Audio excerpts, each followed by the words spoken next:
Bismillahirrahmanirrahim. Assalamualaikum warahmatullahi wabarakatuh, Ibu. Waalaikumsalam warahmatullahi wabarakatuh. Selamat pagi, Ibu. Pagi. Bagaimana kabarnya hari ini? Alhamdulillah. Alhamdulillah, Ibu ya. Sebelumnya, benar atas nama Ibu Amnah? Ya, benar. Oke. Perkenalkan Ibu ya, nama saya Bidan Yulia. Di sini saya Bidan yang bertugas pada hari ini, Ibu. Baik Ibu, untuk menjaga keamanan dan kenyamanan kita dalam berkomunikasi, saya tutup izin privasi dulu, Ibu.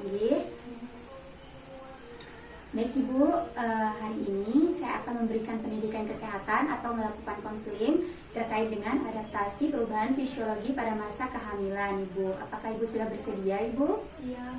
Oke, karena Ibu sudah bersedia, saya di sini mempunyai surat inform consent, di mana surat inform consent ini merupakan surat yang menyatakan bahwa Ibu telah bersedia terhadap apa yang akan saya lakukan dan juga berikan, Ibu. Jadi silakan mohon ditandatangani, Ibu.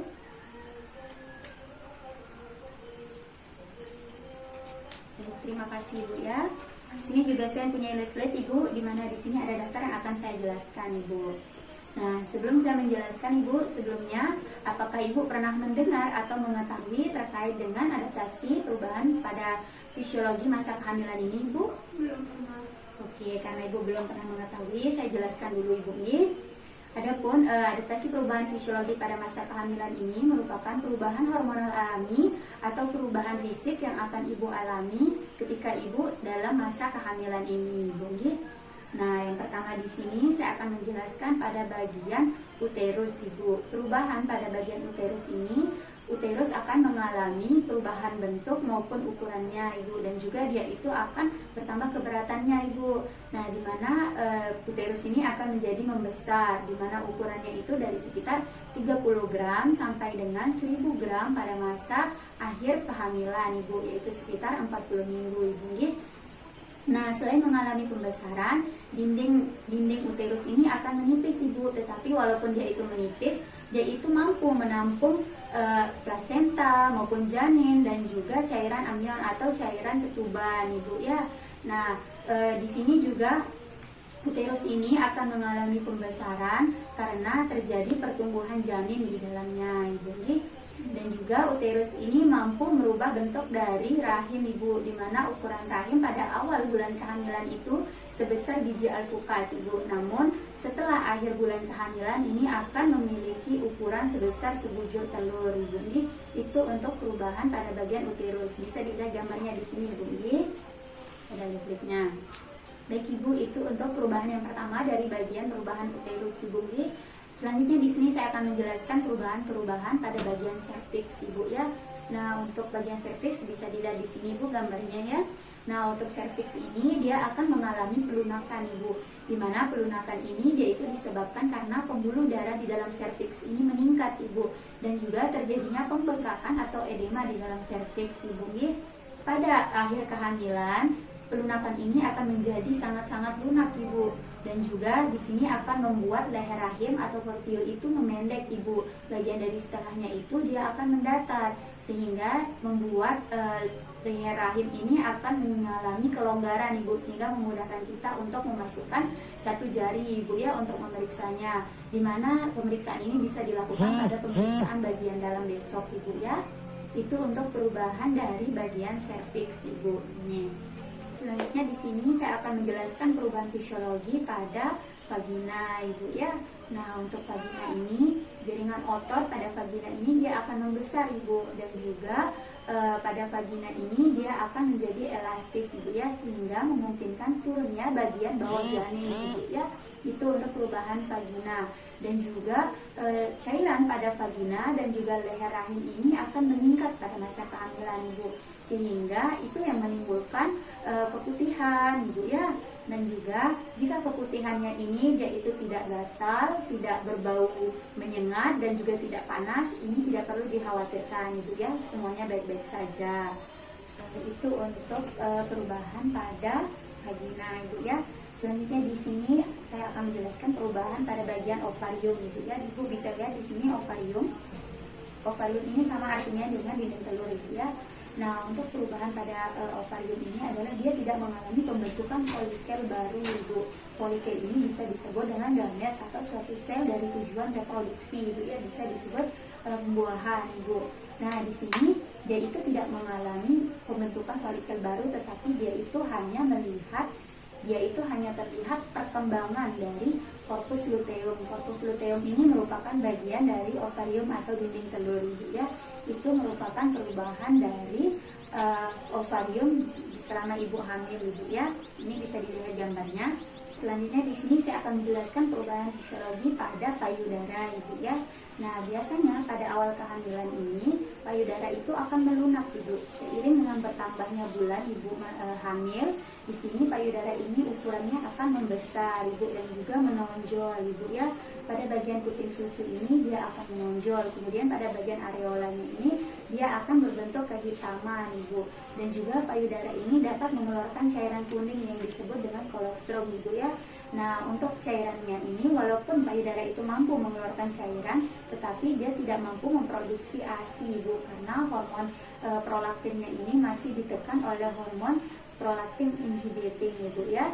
Jadinya di sini payudaranya itu akan membesar, kemudian bentuknya itu juga putihnya akan menonjol, ibu, ya. Itu untuk perubahan pada payudaranya, ibu. Selanjutnya di sini saya akan menjelaskan perubahan fisiologi pada bagian sistem pernapasan, ibu, ya.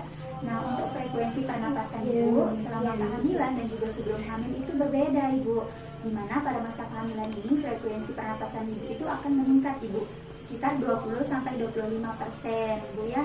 Dimana di sini ibu itu harus mengantarkan oksigen kepada janin dan juga plasenta, ibu, ya. Itu untuk pernapasan frekuensinya.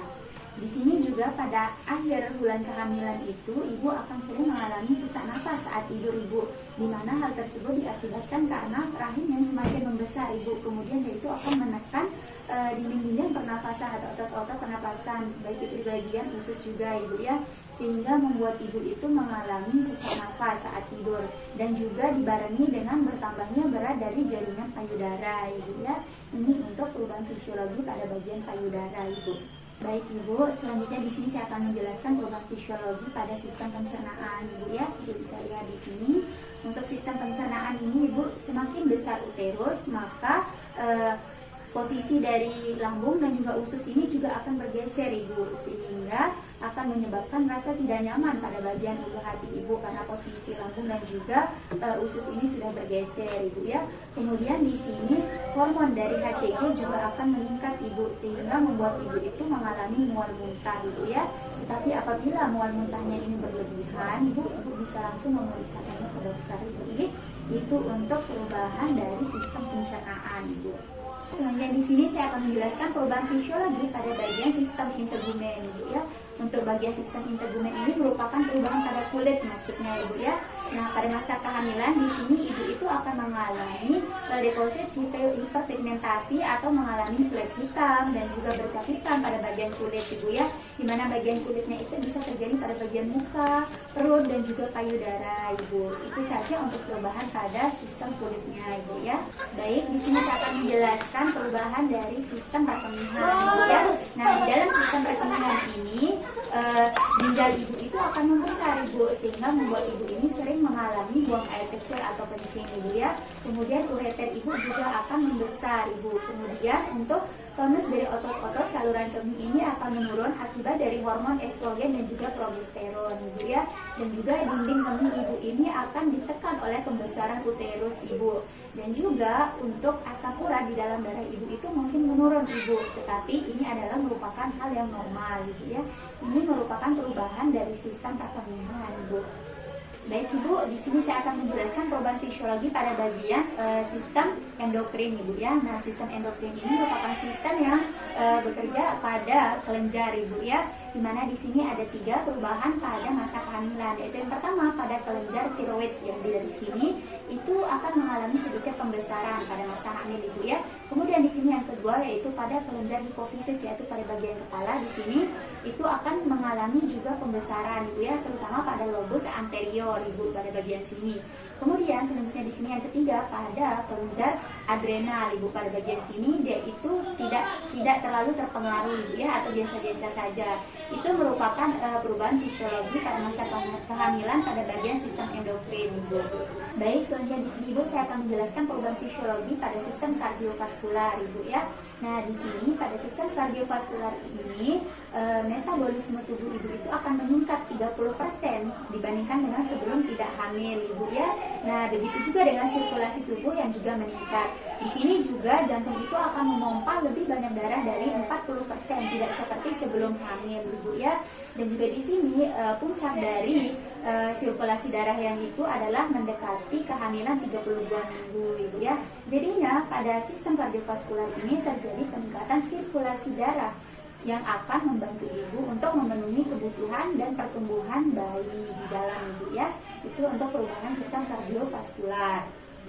Nah, begitu Bu ya, dimana kondisi ini itu dapat mempengaruhi atau mengakibatkan konsentrasi darah itu mengalami keenceran Ibu, sehingga kadang ibu hamil itu akan mengalami anemia Ibu. Baik, selanjutnya di sini saya akan menjelaskan terkait dengan perubahan fisiologi pada bagian sistem muskuloskeletal Ibu ya. Nah, seperti yang Ibu ketahui, di sini saya akan menjelaskan apa itu sistem muskuloskeletal. Nah, sistem muskuloskeletal ini merupakan sistem jaringan otot-otot ataupun tulang yang berada di dalam tubuh ibu ya, dimana pada masa kehamilan ini akan mengalami perubahan, yaitu dia akan mengalami mobilisasi atau pergerakan dan juga pergeseran pada bagian sendi ibu ya, sehingga membuat ibu itu kadang merasa tidak nyaman, terutama pada bagian punggung di belakang ibu ya, dan juga pada bagian ujung kelamin atau di bagian vagina ibu ya, itu akan mengalami rasa nyeri juga ibu ya. Itu untuk perubahan dari sistem muskuloskeletal ibu. Baik, itu saja mungkin yang dapat saya jelaskan terkait dengan perubahan-perubahan fisiologi yang terjadi pada masa kehamilan ibu. Apakah sudah dapat dipahami ibu? Iya. Apakah ada sesuatu yang ingin ibu tanyakan ibu? Tidak ada ibu ya. Baik, mungkin itu saja yang dapat saya jelaskan ibu. Alhamdulillah ya, sudah selesai saya jelaskan ibu. Jika ibu tidak ada pertanyaan atau ada masalah dan juga keluhan, nanti ibu bisa datang langsung ke sini memeriksakan diri dan melakukan konseling juga ibu kalau mau ibu ya. Baik, karena tidak ada yang ibu tanyakan dan tugas saya di sini sudah selesai, saya izin pamit untuk permisi dulu ibu. Terima kasih atas waktunya. Semoga kehamilannya terjaga ibu ya, dan juga semoga proses persalinan nanti berjalan dengan lancar juga ibu ya. Terima kasih atas kunjungannya. Maaf jika ada kekurangan saya ibu ya. Terima kasih. Assalamualaikum warahmatullahi wabarakatuh. Waalaikumsalam warahmatullahi wabarakatuh.